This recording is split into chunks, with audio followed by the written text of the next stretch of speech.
लेकिन सबसे पहले इस वक्त की बड़ी खबर आपको बता दें जो कि महाराष्ट्र से जुड़ी हुई है। ये आपको जानकारी दे दें, अजित पवार ने चाचा शरद के साथ आने के संकेत दे दिए हैं। पत्रकारों के सवाल पर कहा कुछ भी असंभव नहीं है। चाचा भतीजा एक साथ आने के पत्रकार के सवाल पर अजित पवार ने कहा कि आपके मुंह में घी शक्कर। ये इस वक्त की बड़ी खबर हम आपको बता रहे हैं।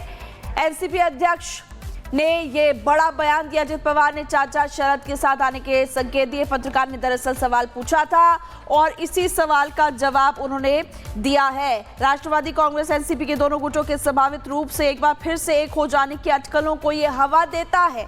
जी हां, और प्रेस कॉन्फ्रेंस के दौरान जब उनसे इससे जुड़ा हुआ सवाल पूछा गया तो उनका जवाब जो है वो पॉजिटिव था।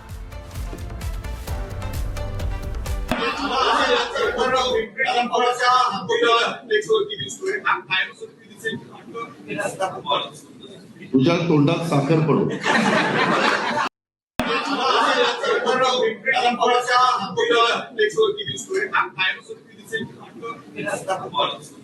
तुझ्या तोंडात साखर पडू। तो ये आपने सुना, एक पत्रकार ने सवाल पूछा, इसका जवाब अजित पवार ने दिया। और आपको बता दें कि ऐसे में अंदाजा लगाया जा सकता है कि एनसीपी के दोनों गुटों के संभावित रूप से एक बार फिर से एक होने की अटकलें अब काफी ज्यादा तेज हो गई है। और अजित पवार का इशारों में बीजेपी पर बड़ा अटैक भी देखने को मिला। जिन्होंने आरोप लगाए वो सरकार में साथ बैठे हुए हैं। 70,000 करोड़ घोटाले के आरोप पर निशाना उन्होंने साधा है। कह रहे हैं कि जो एक दूसरे पर आरोप लगाते हैं वो आज सत्ता में एक साथ बैठे हुए हैं। अजित पवार ने इशारों में एक बड़ा अटैक कर दिया है। ये बीजेपी पर बड़ा अटैक है। कई सवाल यहाँ खड़े होते हैं, क्या शरद और अजीत एक बार फिर से साथ आने वाले हैं? और इसी बीच ये बड़ा अटैक।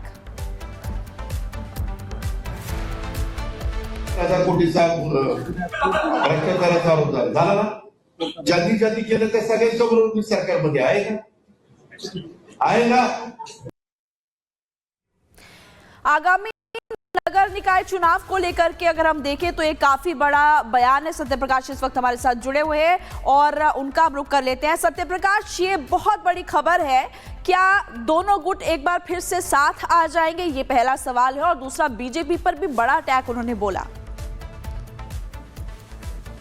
देखिए, पुणे, पिंपरी चिंचवड़ और परभनी में एनसीपी गुट, दोनों गुट यानी शरद पवार गुट और अजित पवार गुट दोनों मिलकर चुनाव लड़ रहे हैं और दोनों में सहमति बनने के बाद कहीं कहीं दोनों साथ में आ गए हैं। लेकिन जिस तरह से अजित पवार से सवाल पूछा गया कि आने वाले दिनों में क्या एनसीपी शरद पवार गुट और एनसीपी अजित पवार गुट दोनों मतलब चाचा भतीजा साथ में आएंगे, कहीं कहा कि आपके मुंह में शक्कर, मतलब कहीं के इशारों में उन्होंने सहमति जताते हुए ये बात कहा। लेकिन जिस तरह से पिंपरी चिंचवड़ में बीजेपी पर निशाना साधा, क्योंकि महायुति में सरकार में है, और जिस तरह से बीजेपी पे टारगेट करते हुए निशाना साधते हुए कहा कि कहीं कहीं बीजेपी पर नशा चढ़ गया है, सत्ता का नशा चढ़ गया है, इसको उतारा जाएगा। लोकल बॉडी चुनाव में, लोकल स्थानीय चुनाव में कहीं कहीं अजित पवार ने बहुत बड़ा टारगेट, बहुत बड़ा निशाना साधा है जिस तरह से बीजेपी पर। उन्होंने कहा कि लोकल जगहों पर कहीं कहीं यहाँ पर करप्शन चल रहा है और कहीं कहीं जिस तरह से बीजेपी सेंट्रल में सत्ता में है, स्टेट में सत्ता में है, कहीं कहीं नशा चढ़ गया है, इसीलिए कहीं कहीं बीजेपी के नेता कुछ सुनने का तैयार नहीं है। दूसरी बात, उन्होंने कहा कि जिस तरह से उनके ऊपर आरोप लगाया गया था कि 70,000 करोड़ रुपए का घोटाला किया है, आज जो लोग आरोप लगा रहे हैं वो खुद हमारे साथ में है, सत्ता में। कहीं न कहीं पहली बार है कि महायुति सरकार में रहते हुए एनसीपी अजित पवार ने खुद आज बीजेपी पर निशाना साधा है और कहीं न कहीं ये कहा है कि जिस तरह से आने वाले दिनों में कहीं कहीं चाचा भतीजे भी साथ में आ सकते हैं। जी सत्यप्रकाश, सवाल ये भी है, क्या अभी तक बीजेपी की तरफ से कोई रिएक्शन इसको लेकर आया? और दर्शकों को ये भी समझाइए कि आगामी दिनों में महाराष्ट्र में सियासी हलचल और आगे कैसे बढ़ते हुए दिखाई देगी इस बयान के बाद।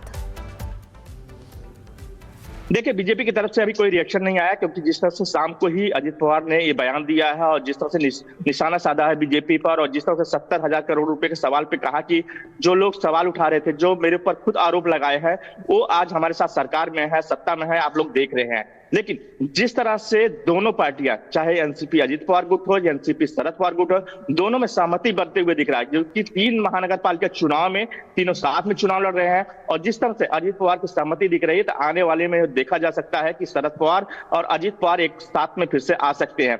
दूसरा ये देखने को मिला कि लोकल बॉडी जो महानगर पालिका चुनाव है 29 जगह पर कहीं न कहीं एक दूसरे के खिलाफ लड़ रहे हैं, इसीलिए बयानबाजी चल रहा है। ये कुछ समय के लिए बयानबाजी है, आने वाले समय में महायुति के सभी लोग फिर से बराबर हो जाएंगे, लेकिन ये चुनावी कहीं का बयानबाजी हम देख रहे हैं इसको।